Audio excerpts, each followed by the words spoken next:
Islam datang ke Nusantara ini bukan daripada Gujarat ketika yang terakhir, abad terakhir ini. Tapi semenjak awal pun Islam telah ada. Kenapa? Ternyata tadi pemikiran Ibnu Arabi juga telah ada di Nusantara ini. Bahkan jauh-jauh daripada itu. Ketika sahabat yang pertama pun telah menyampaikan isi-isi daripada Islam. Artinya nilai keislaman ini telah ada sekalipun sebelum ada yang namanya kerasulan, kenabian yang diterima oleh Muhammad ibn Abdullah sallallahu alaihi wasallam.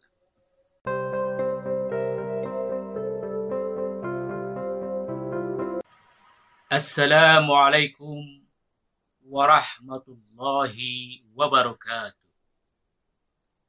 Hamdan wa sana'an mutalazimaini lillahi azza wa jalla.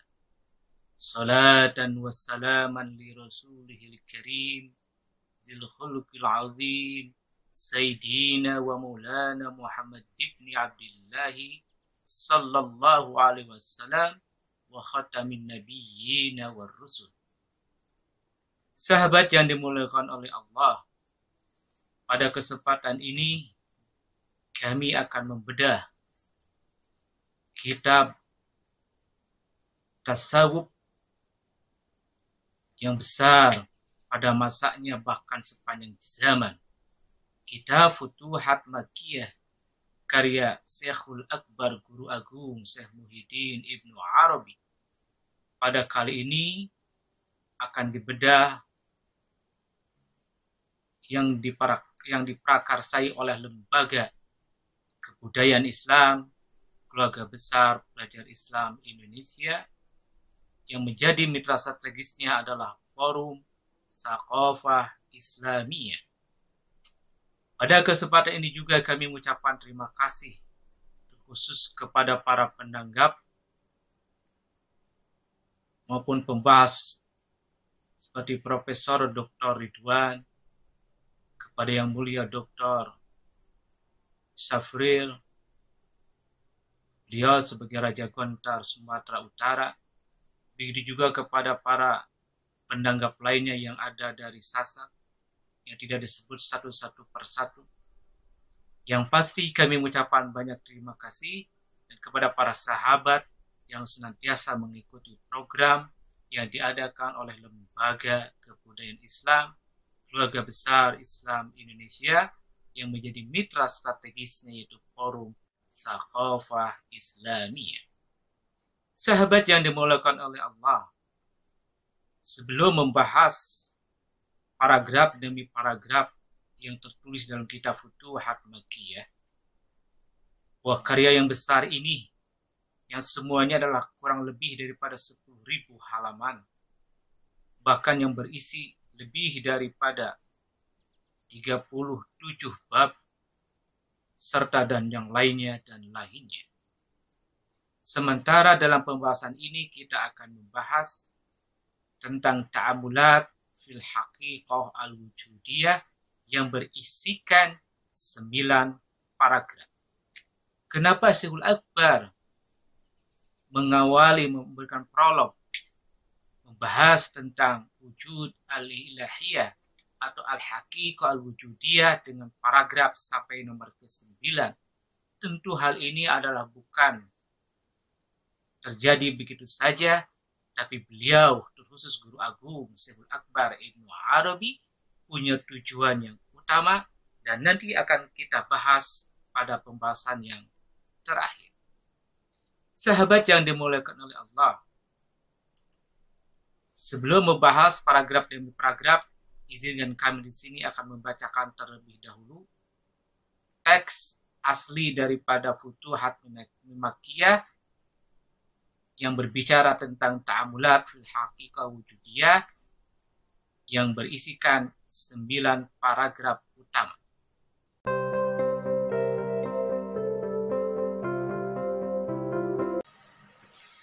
Alhamdulillahilladzi awjadal asya'a min adami wa adami wa awqafa wujuduha ala tawajjuh kalimi linuhaqqiq bidzalika sirri hudusiha wa qidamiha wa nakif inda hadzal tahqiq ala ma'lamana bihi min sidqi qidami.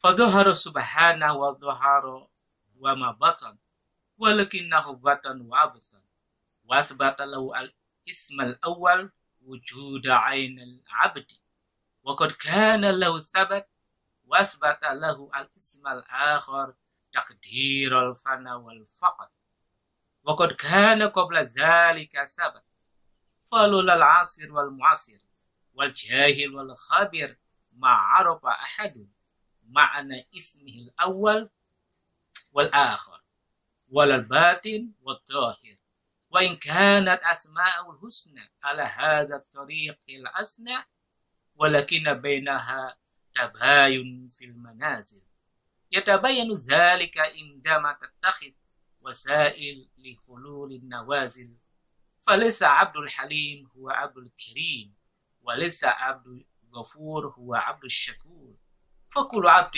له اسم وهو الرب وهو جسم ذلك قلبه فهو العليم سبحانه الذي علم وعلم والحاكم الذي حكم وحكم والقاهر الذي قهر وأقهر والقادر الذي قدر وكسب ولم يقدر وهو الباقي الذي لم تكن به صفة البقاء والمقدس بالمشاهدة عن المهاجهة والتلقاء بل العبد في ذلك الموطن الأنزه لاحق بالتنزيه لا أنه سبحانه وتعالى في ذلك المقام الأنزه يلحقه التشبيه فتزول من العبد في تلك الحضرة الجهاد وينعدم عند قيام النظر به منه الالتفات أحمده وحمد من علم أن سبحانه على في صفاته وعلى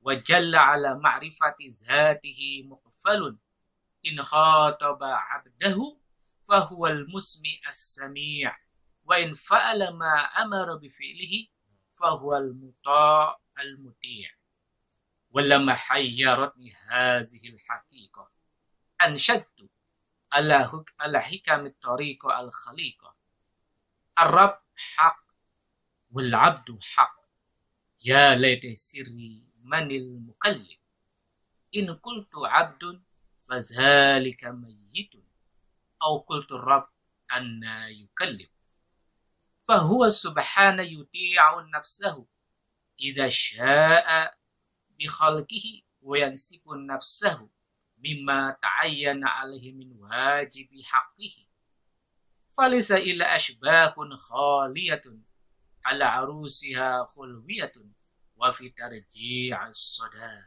سر ما أسرنا إليه لمن اهتدى وأشكره شكر من تحقق أن بالتقليف ظهر الاسم المعبود وبوجود حقيقة لا حول ولا قوة إلا بالله ظهرت حقيقة الجود وإلا فإذا جعلت الجنة جزاء عملت فأين الجود الله الذي عقلت فأنت عن العلم بأنك لذاتك موهوب وعن العلم بأصل نفسك محجوب فإذا كان ما تطلب به الجزاء ليس لك فكيف ترى عملك فاترك الأشياء وخالقها والمرزوقا ورازقها فهو الواهب سبحانه الذي لا يمل والملك الذي عز سلطانه وجل اللطيف بعباده الخبير الذي ليس كمثله شيء وهو السميع البصير.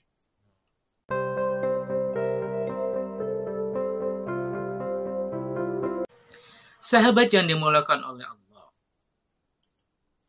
demikian teks yang ditulis oleh Ibnu Arabi yang mengawali pembicaraan tentang al-haqiqah al-wujudiyah. Sekarang kami mencoba untuk menerjemahkan daripada teks tersebut. Semoga sesuai dan apa-apa yang ditulis oleh Guru Agung Syekhul Akbar Ibnu Al-Arud.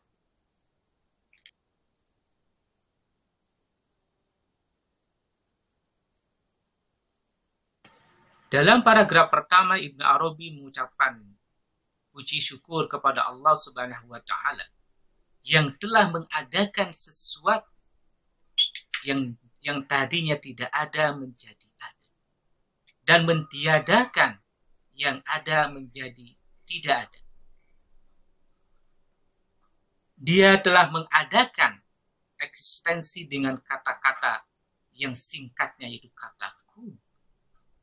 Kalimat ini, wahai sahabat, bahwa Ibnu Arabi ingin mengucapkan terima kasih kepada Al-Khaliq yang menjadi rahasia dirinya, bahwa ketika Sang Maha Rahasia itu berdiri sendiri, qiyamuhu binafsi, sedang berada dalam kesendirian dan belum ada hal apapun saat itu, maka kemudian ia menciptakan yang asal dari tidak ada menjadi ada. Apa ciptaan yang pertama?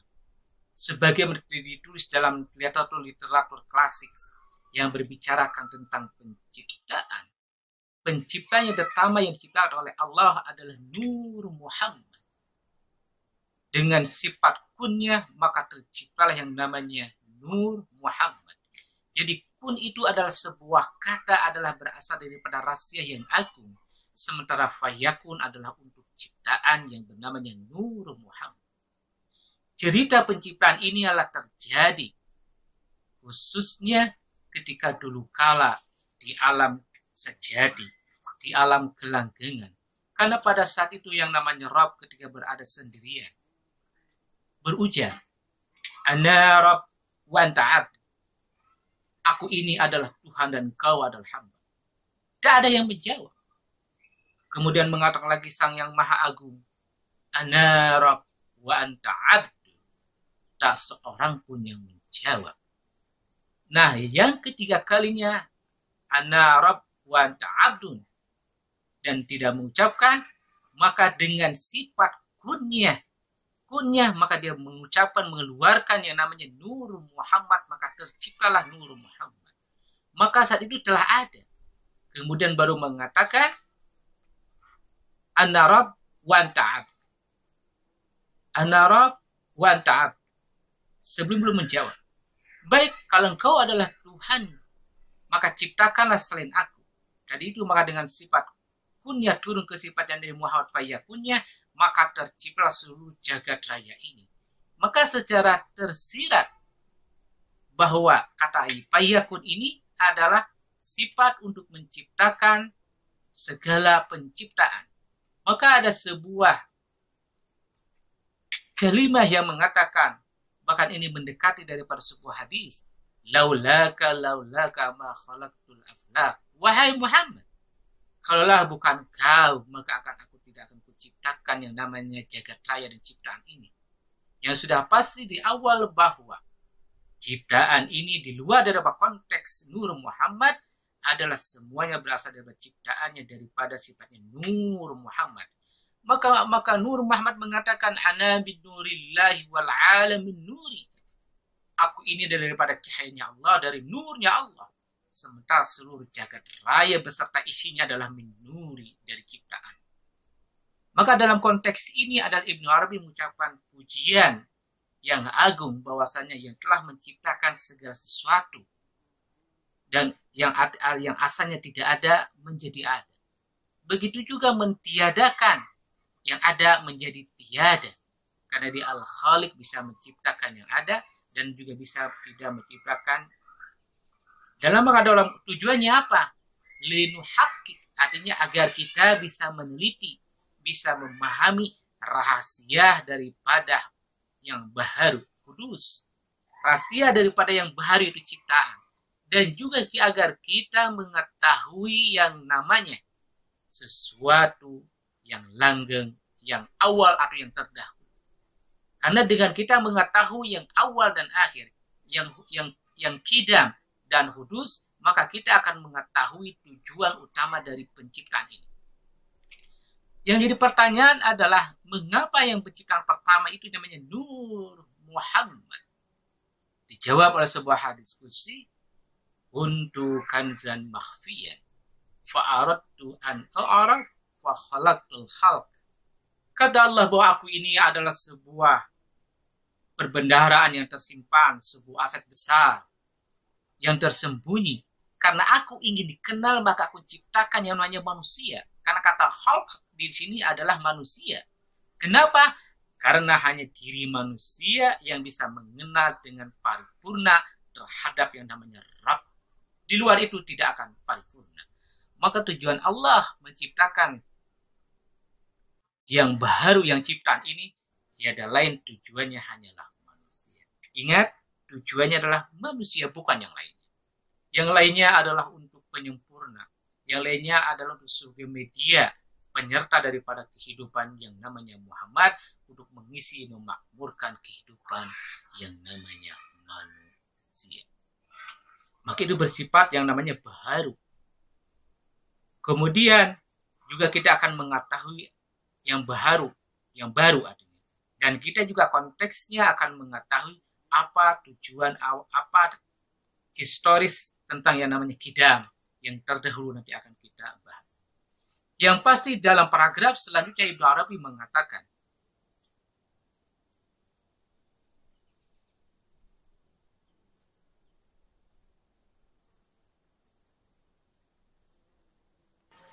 Fadhahara subhana wa dhahara wa adhar wa mabatan wa kinbatan wa abdan. Paragraf ini ingin menekankan bahwa sesuatu yang telah diciptakan itu selalu bergandengan, selalu berpasang-pasangan. Ada yang namanya lahir, ada namanya batin. Antara lahir dan batin ini adanya. Yang pertama dinamakan dengan nama yang pertama itu adalah yang nama yang pertama itu yang berhubungan dengan zohir atau lahir, dalam istilah Ibnu Arabi dinamakan wujudu ainil abdi. Artinya mata yang memandang. Artinya memandang apa yang dimaksudkan wujudu ainil abdi daripada kata yang Ibnu Arabi ini, artinya bagaimana seorang hamba yang telah mampu mengadakan tadi itu yang telah Allah ciptakan tadi bisa melihat terhadap apa yang telah Allah ciptakan tadi. Wujudu ainil abdi.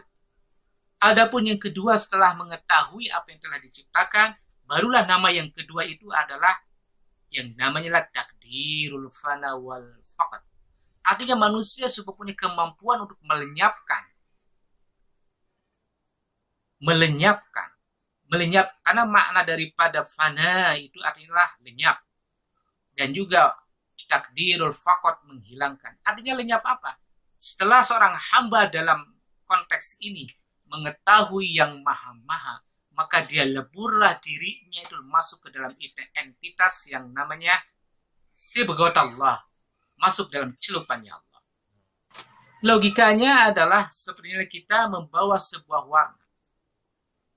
Taruhlah satu drum, kita pergi ke lautan dan kita tumpahkan warna itu tadi.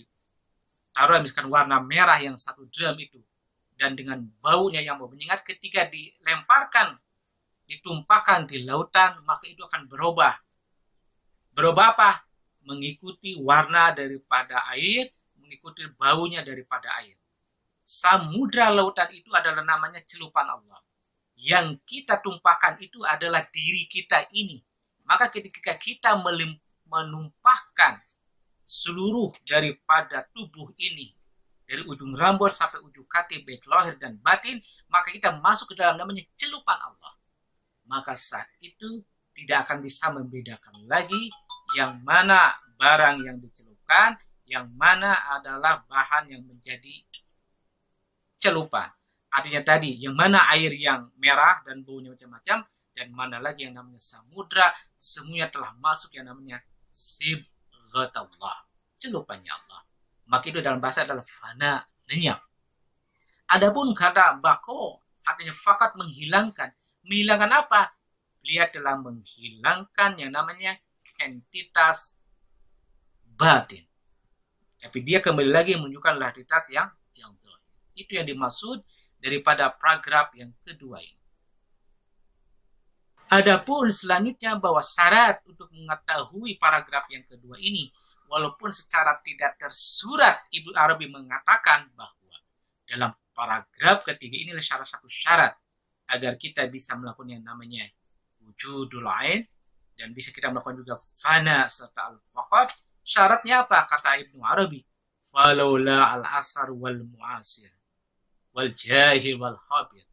Artinya Ibnu Arabi katakan, kalaulah bukan karena masa dan orang yang mengarungi masa serta orang yang bodoh dengan orang yang mengetahui secara pasti dan khabir, maka seorang tidak akan pernah mengetahui yang dari nama yang kedua tadi itu, dohir maupun yang batin.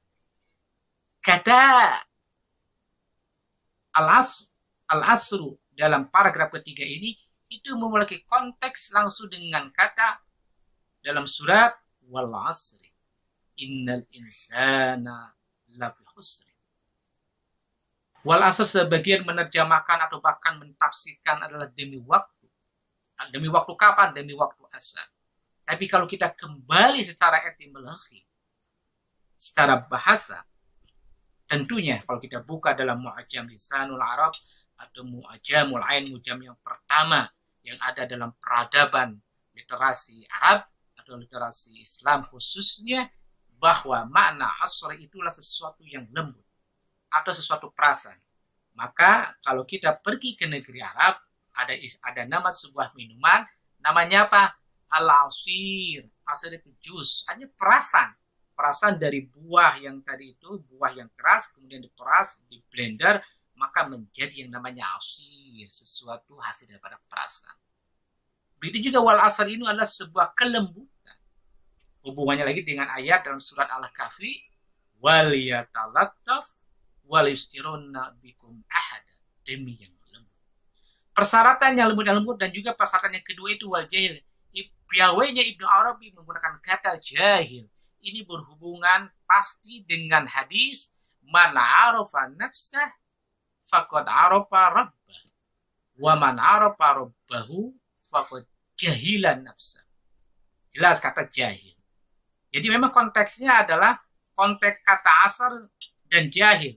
Artinya persyaratan untuk mengetahui yang kedua ini, persyaratannya adalah konteks tadi itu. Ayat wal asri, kemudian ayat yang berbunyi wal yatalattaf wal yustirunna bikum ahada, dan ayat yang selalu dinukil oleh para guru-guru, nat adabu wa'tasimu bihablillahi jami'an wa la tafarraqu. Kata habal wal asar wal yatalattaf itu adalah satu kata, satu hakikat, satu substansi yang mana kalaulah seorang hamba, seorang saleh di mana saja pun berada telah mengetahui kata ini, maka jelas dijawab oleh ayat duribat alaihim zillatu aina masukifu illa bihabli minallah wa habli minan nas. Di mana saja kita berada pasti dalam keadaan teraniaya kecuali berpegang teguh dengan tali Allah. Apa itu tali Allah? Silakan nanti akan kita dengar dari para guru-guru kita, khususnya penanggap utama, baik yang akan disampaikan oleh Prof. Dr. Ridwan maupun oleh Bapak yang mulia Dr. Syafril Raja Gontar dari Sumatera Utara, beserta pada dari guru kita yang berasal dari Sasak. Beliau akan ketiga minimal akan menerangkan tentang substansi daripada kata tadi. Sahabat yang dimuliakan oleh Allah, kata Ibnu Arabi dalam kalimat selanjutnya, kalau kita memahami yang kedua ini, memahami antara batin dan zahir, antara lahir dan batin, maka kita dalam memahami asmaul husna itu, kita akan menemukan isi daripada asmaul husna. Tentu memahami asmaul husna itu kata Ibnu Arabi tabayan fimatil manazil.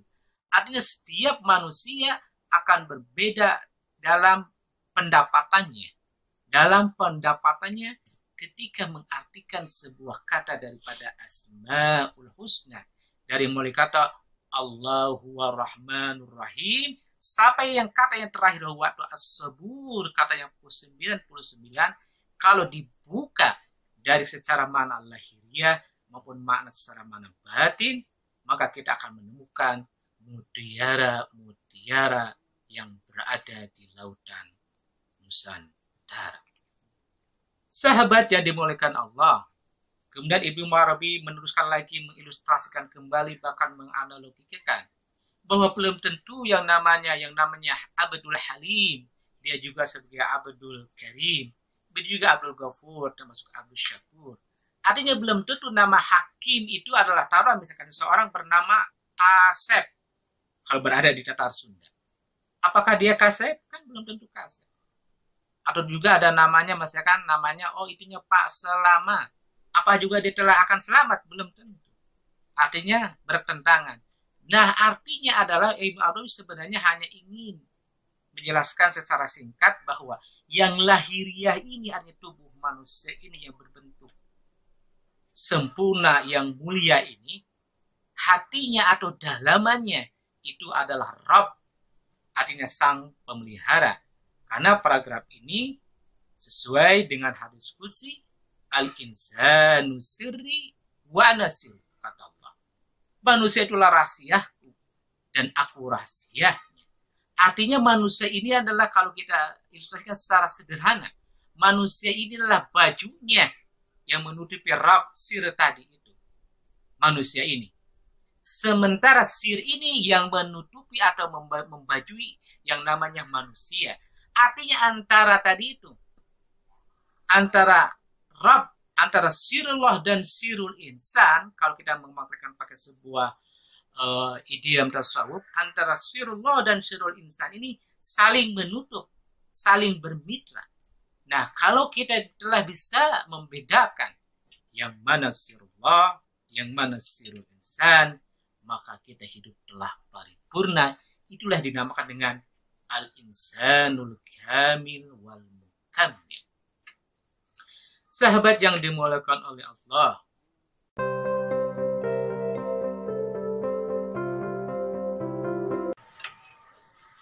dalam paragraf yang keempat, Ibnu Arabi menegaskan, melanjutkan kembali sebagaimana perkataan sebelumnya, apa yang disampaikan oleh Ibnu Arabi dalam paragraf yang keempat ini, bahwa al-alim subhana allazi alima wa 'allam.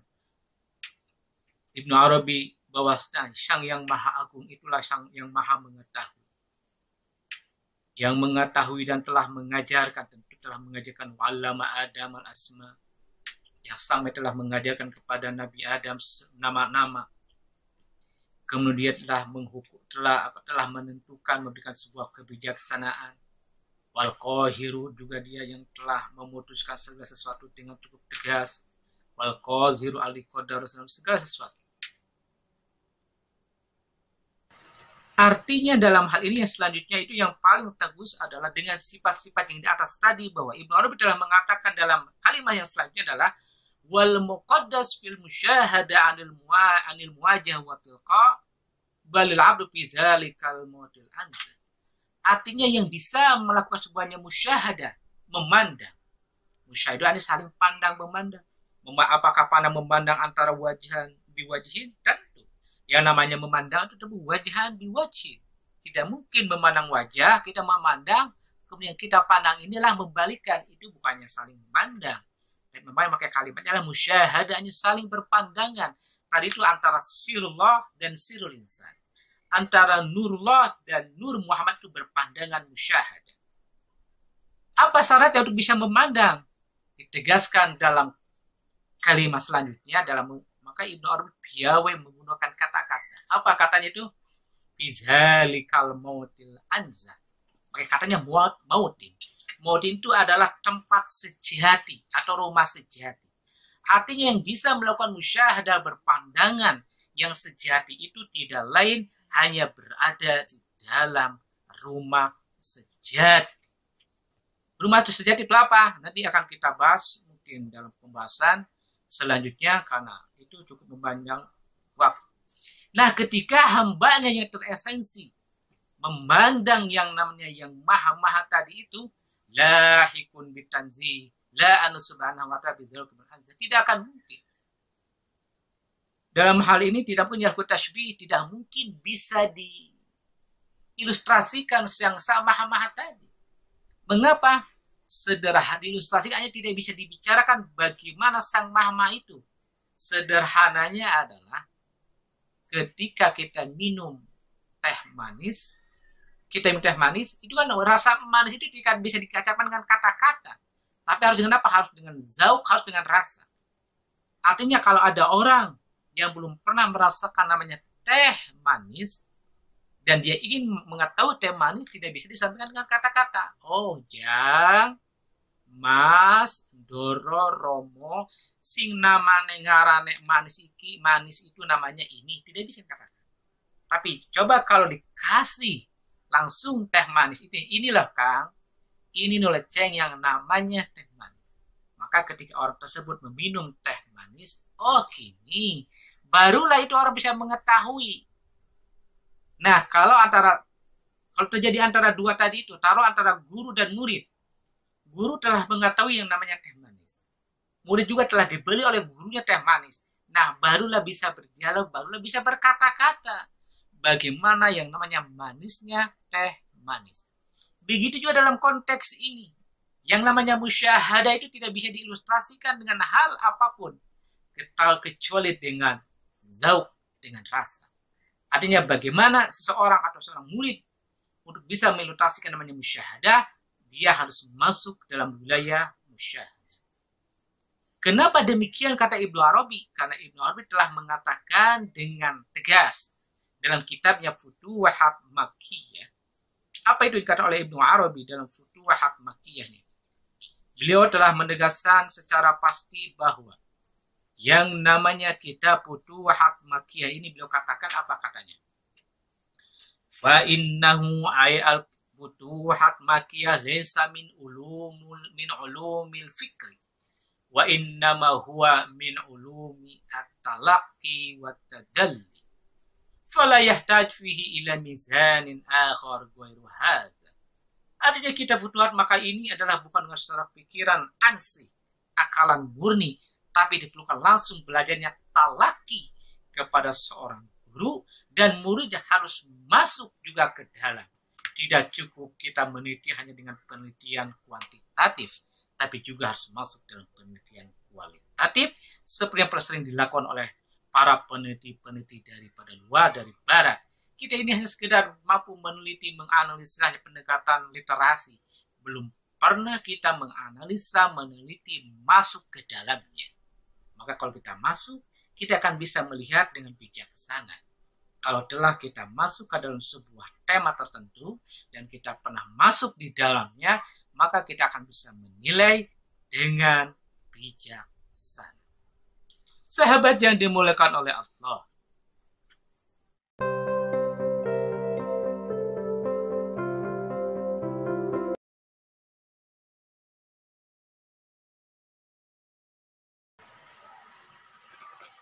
dalam bait selanjutnya, yaitu dalam paragraf kelima, Ibnu Arabi juga ingin mengatakan bahwa ahmaduhu hamida man alima anna subhana ala fi sifatihi wa alla wa jalla ala ma'rifati zatihi mukfal in khataba abdah fahuwal musmi as-sami wa in fa'ala ma amara bi fihi fahuwal muta'.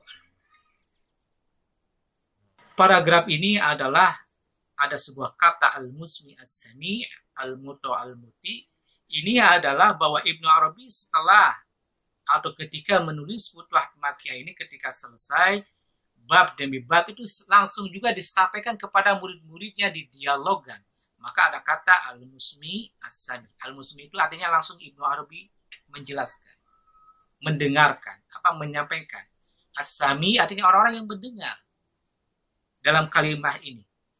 Maka dikatakan dia memuji kepada orang-orang, artinya mengucapkan terima kasih kepada para sahabatnya, kepada murid-muridnya, adapun kepada yang lainnya yang senantiasa mau berdialog, mau mendengarkan terhadap apa yang disampaikan, dan utama apa yang disampaikannya itu adalah bisa diterima dengan baik. Maka perkataannya adalah segala puji.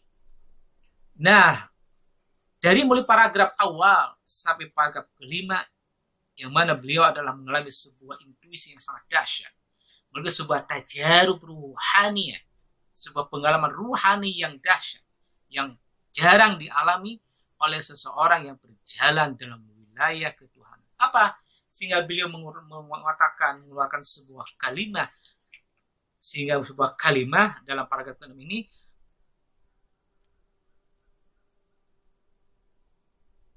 walamma hayaratni hadhil haqiqah anshadtu ala hikam tariqa al-khaliqah. Apa nih disampaikan dalam sebuah bait syair? Ar-Rabb haq wal abdu haq ya laita syi'ri manil mukallif in qult abadun fazhalika mayyit au qultu rabb anna yukallif.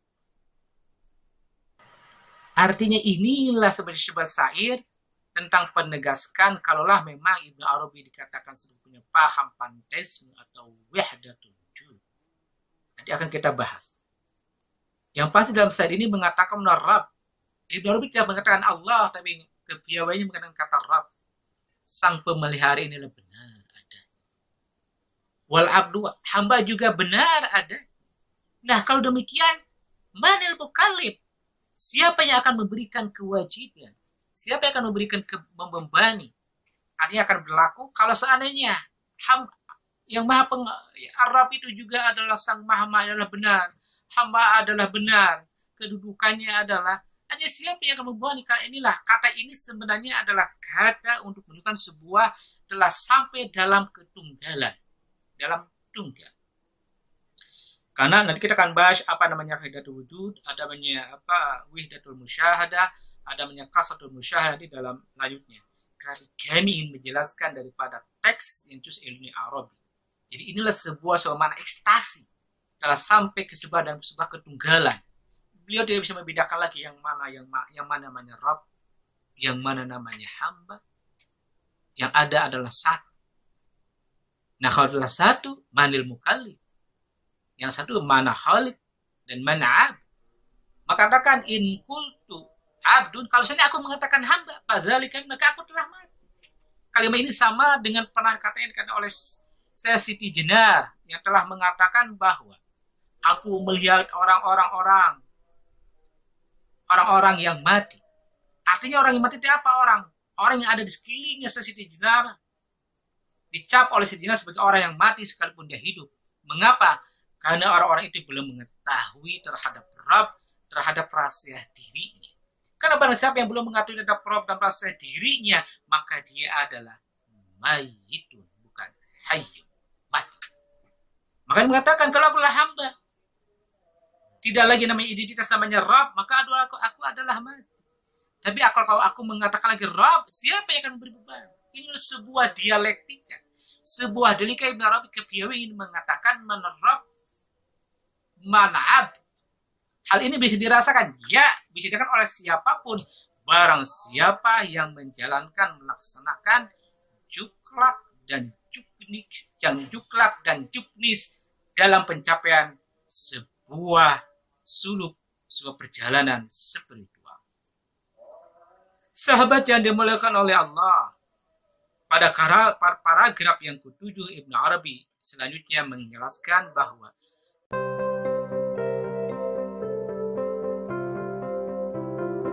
subhana yuti'u nafsah idza syaa bi khalqi wa tab'an. Allah Subhanahu senantiasa berkomitmen terhadap dirinya. Kalau Allah berkeinginan kepada hambanya, pasti dia akan menurunkan nilai-nilai yang namanya Rabb, nilai ketuhanan. Tidak mungkin kalau Ibnu Arabi mengilustrasikan, tidak mungkin kalau misalkan seorang hamba itu duduk dalam singgasananya, tapi hamba itu tidak memiliki namanya nilai ketuhanan, tidak ada apa-apa bagi hamba itu. Maka ini sesuai dengan kata Allah dalam Al-Quran. Apa dalam kata Allah dalam Al-Quran dikatakan? Yang menjelaskan tentang bahwa manusia itu harus memiliki sifat Rabbani. Dibilang dalam surat Ali Imran, A'udzubillahi minasyaitonirrajim. Bismillahirrahmanirrahim. Ma kana li basyarin ayu'tiyallahu al-kitab wal-hukm wan-nubuwah thumma yaqula lin-nasi kunu 'ibadan li min dunillah walakin kunu rabbaniyin. Jelas katanya kunu rabbaniyin. Artinya kata rabbaniyin ini pasti Allah akan menurunkan sifat keilahian kepada manusia tersebut. Dipertegas lagi dengan sebuah hadis qudsi yang mengatakan apa hadis qudsi itu? Yang pernah disampaikan oleh Abdullah bin Abbas radhiyallahu anhu mengatakan, fa idza ahbabtuhu kuntu sam'ahu bihi wa basaru alladhi yubsiru bihi wa yadahu allati yabtishu biha wa rijlahu allati yamshi biha wal insa'alani la u'tiyannahu wa la in ista'azani la u'izannahu. Ini hadis. Qudsi yang mengatakan kalau Allah aku telah menciptai seorang hamba, maka pendengaran adalah dari pendengaranku. Matanya adalah pandanganku. Tangannya adalah tanganku laki. Nah, kalau Allah telah menjadikan dari mulai ujung rambut sampai ujung kaki adalah nilai-nilai rabbaninya dia, maka kita ini siapa? Silakan wahai sahabatku yang mulia, jawab dalam hati masing-masing. Nanti Anda akan merasakan kalau Anda masuk ke dalam wilayah seperti Ibnu Arabi akan mengatakan tadi sebuah syair, ar-rabb haq wal 'abdu haq. Sahabat yang dimuliakan oleh Allah. Kemudian dalam paragraf yang ke-8,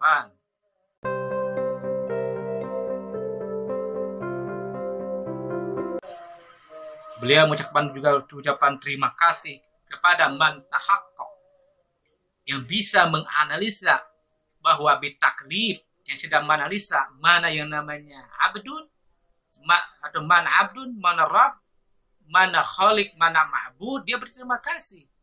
Karena orang sudah bisa membedakan mana pencipta, mana yang harus disembah, mana yang menyembah. Karena ini senantiasa berhubungan dengan ayat, dengan kalimat la haula wala quwata illa billah. Tiada daya dan upaya kecuali Allah. Nah, dengan ada kalimat ini hanya menegaskan antara abdun dan khaliq. Ini jelas muncul sebuah haqiqah al-jawd. Nah, kalaulah ketika mengatakan demikian, zat hakimah faidah kuta al-jazm. Dalam konteks ini kata Ibnu Arabi, orang tersebut tidak akan lagi mencari yang namanya jazaan, reward atau pahala. Kalau karena orang telah berjalan di wilayah ini masih mencari yang namanya jazaan, reward, kata Ibnu Arabi mengatakan apa yang diberitakan oleh Ibnu Arabi, fa'ainal ilahi fa'ainal jawd illahi allazi akhalt. Paragraf ini telah dilaksanakan oleh Rabi'ah Adawiyah yang berkelilingi Baghdad.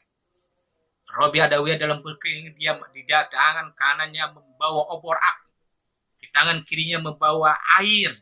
Dia katakan kepada seluruh negeri Baghdad, barang siapa yang mencari surga akan aku bakar surga ini. Dan barang siapa yang takut ke neraka akan aku siram neraka ini.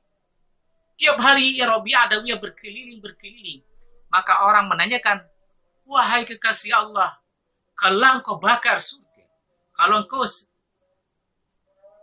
bakar surga, kalau engkau siram neraka, apalagi yang kau harapkan?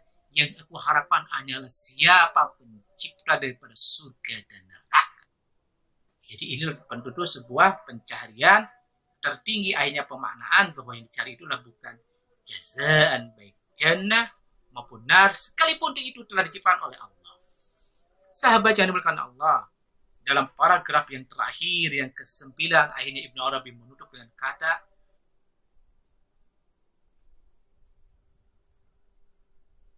fatrukil asya'a wa khaliqaha wal marzuqat wa raziqaha wal wahib subhan al-jamil wa malik al-sultan wa al khabir.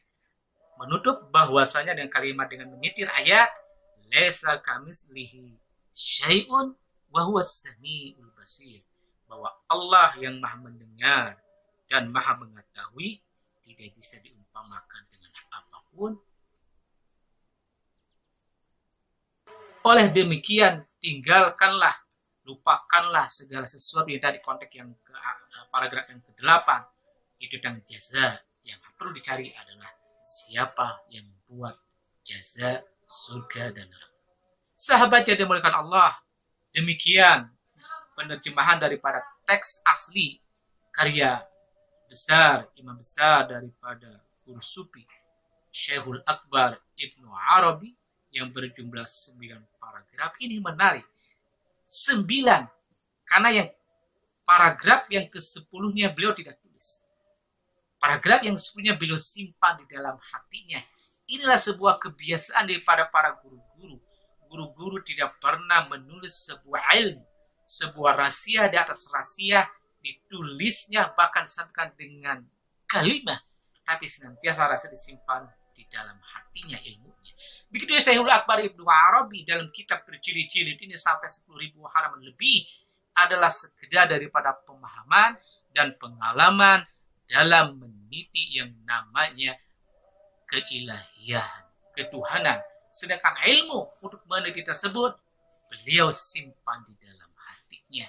Hanya para murid-muridnya yang beliau cintai yang akan mendapatkan ilmu tentang cara bagaimana menggapai semua ini yang pernah digapai oleh guru agung Syekhul Akbar Muhyiddin Ibnu Al-Arabi. Sahabat yang dimuliakan oleh Allah,